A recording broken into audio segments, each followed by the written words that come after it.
So ayan, touchdown tayo dito sa 13 Martires, Cavite. Ayan. Ito yung gagawin natin. Isuzu Crosswind Sportivo. Ayan.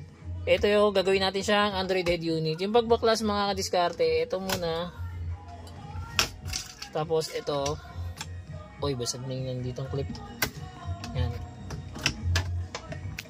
Tapos, pagkataas nito, ayan, yung tornilyo dito, dito.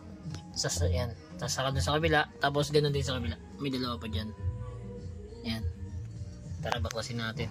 So ayan, nabaklas na natin siya. Ito yung wiring niya. Papalitan natin to. Ayan.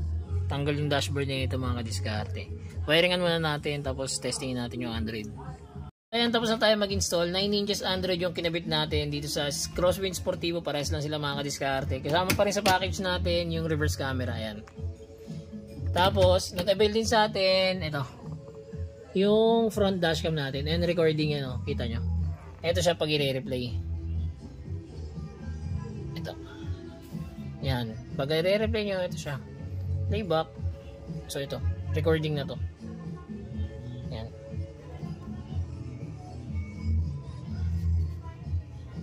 Yan. Full record na lang yan. Kasi yun lang naman makikita nyo sa unahan. Ito yan. Pag yan. So, pwede ka na rito mag-Waze, Netflix, YouTube, Google Maps yan. Sa mga gusto po mag-avail, drop message lang. Meron na rin pala itong Apple CarPlay and Android Auto. Ayan. Sa mga gusto po mag-avail, drop message lang. Don't forget to like and follow na rin. Salamat, ingat, ride safe sa lahat.